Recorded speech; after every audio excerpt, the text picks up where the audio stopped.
In a recent interview, guitar virtuoso Steve Vai discussed his likes and dislikes for Stratocasters and Les Paul guitars. But he also talked about the formation of his first signature Ibanez JEM guitar. This is what he said. When I was young, I loved Strats because they had a whammy bar. Yeah. And I knew I had to have a whammy bar. As soon as I saw what a whammy bar does when I was a kid, I said, okay, there I am. That's it. But I didn't like the way they sounded. They weren't rock and roll to me. You know, they weren't Led Zeppelin, you know, or Black Sabbath or something like that. So I loved Les Pauls. I liked the way they sounded, but I couldn't sit with them. I couldn't play them very well. And so working with Frank would get an idea for something, and he would just do it. You know, he didn't make any excuses, and he wasn't afraid to do all sorts of things to a guitar. So I was so young, you know, I was 18 when I started working for him, and then 20 when I joined the band and started touring. So it was impressionable. So I learned if you want to do something, you just do it, you know. So I was thinking I'd like to build a guitar, and I wasn't quite sure what. So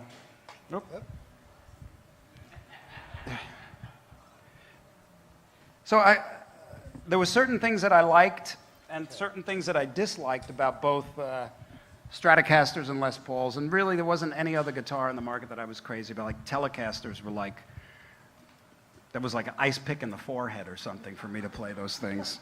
They were so un-rock and roll to me at the time. Little did I know a lot of the Led Zeppelin stuff was recorded on a telly, right?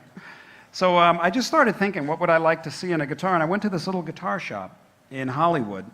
And at the time now, I was joining Dave Roth's band, and I had this beat-up green, I called it the Green Meanie, but it was a Charvel. And it was right when those, what do they call them, the mixture between like a Strat and a Les Paul. There's a terminology for it, but it's basically a Strat style body with a whammy bar with a humbucker pickup. And that was Edward. Yes. Yeah. So he really introduced that, and I said, well, that's smart. You know, you don't have to have that single coil pickup when you're trying to rock out. And so I said, well, I know I want that. But there was a lot of other things I wanted, and I went to this little guitar builder, and the first thing I did was I drew the body. I thought that Strats looked really nice, but they weren't that sexy, really. You know, because they kind of had rounded edges and stuff. They were a little utilitarian. So I wanted something a little more kind of angular and sexy, because I think this is very sexy. And I thought, I can't understand why these people are making guitars and they're giving you these frets, but you can't reach them. Duh, you know. And I wanted 24 frets. I think maybe Grover Jackson in a Strat, Super Strat. That's what they call them, yeah. So I wanted 24 frets, and I wanted to be able to, this neck is scalloped, but on the conventional JEM, only the last 4 frets are scalloped because you can really grab the note, you know. As Yngwie would say, you can really grab the note by the balls, man. So I thought that was a good idea to scallop them up top, and it was totally cut away, because I thought, I'm just doing this for me, you know, who's going to want this? And totally easy there. Now, one of the elements that was really absorbed into conventional contemporary guitars was the 3 pickup configuration, the way that it's wired. Right.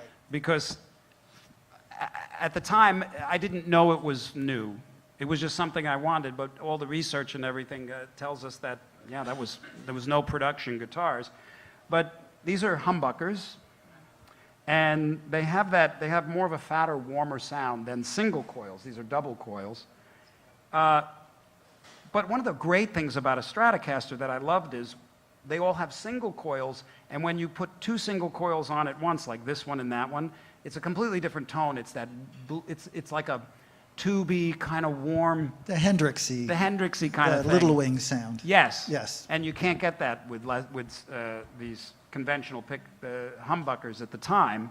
So I came up with this idea to split the coil, so when I'm in this position, I get the full-on humbucker, which I loved, and in this middle position here, it turns these two pickups on, but it splits the coil, so it's two single coils. So you have two single coil pickups, so you can get that sort of Stratty sound. And that was unique at the time. And then the middle is just this, and then same thing here. You split that coil, and then you got your balls to the wall here. And that was unique at the time. I only needed one volume control, one tone control, so I got rid of the other. And I moved it down a little bit, the volume, because on Strats, most guitars, the knobs seem to get in the way. But the one thing, and then there was a couple of simple things like the input jack. No guitar that I knew of at the time had a practical input jack, because they had them like where you plug them in like this, straight in, like Les Pauls, and you step on the cable and it falls out. Like, duh. So, and Strats had it, however they had it, it was just really easy to step on it and have it come out. So I just put it here, and never a problem, unless, of course, you're swinging around your head. So then, but the real thing was the whammy bar.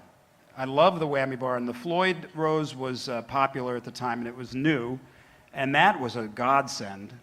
Well, it was hell until they put the fine tuners on it. But none that I had played would go sharp.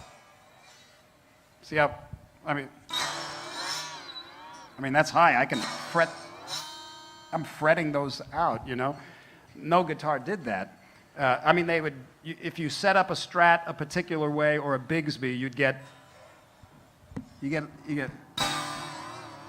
a little bit of that, but you don't get the stratosphere.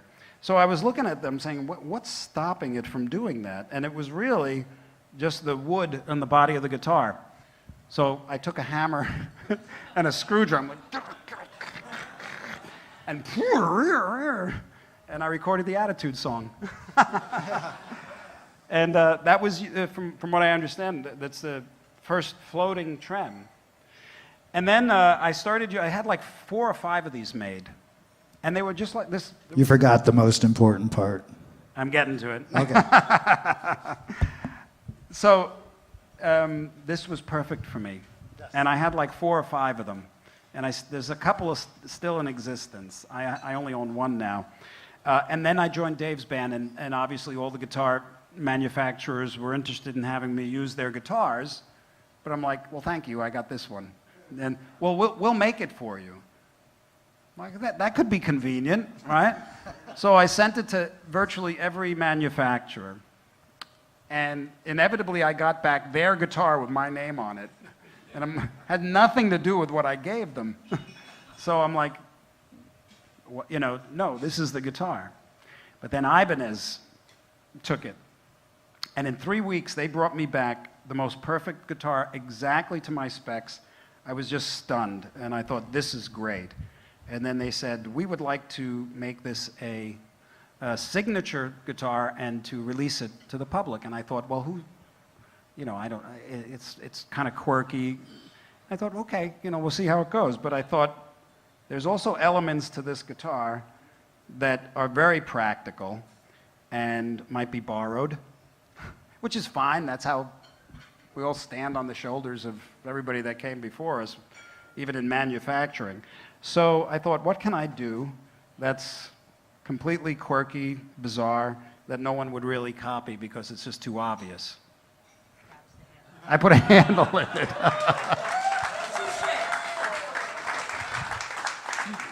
Yeah. And originally I did it, my friend Joe DeSpagni, who was my best friend from Long Island, he's a guitar builder too.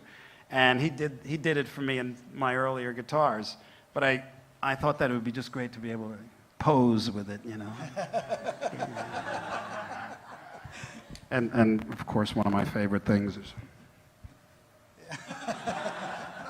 give the one little evil eye through the hole in the guitar.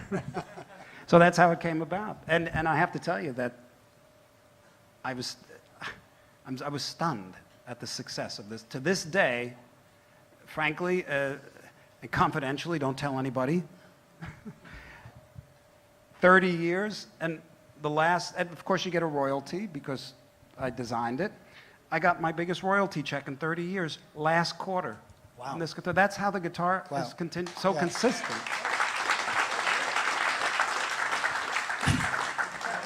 And then they wanted to do, because it's so quirky, they wanted to, Ibanez was interested in making a guitar that was much more reasonably priced, so they asked me if they could make the RG guitar. Well, they already had an RG, but then they wanted to make this guitar without the handle, and that's basically the RG. And that has gone on to be the second, usually third, but the second biggest selling guitar, you know, year after year. And then a few years after they gave me this, I came up with the idea to put the 7th string on it, and God knows what happened there.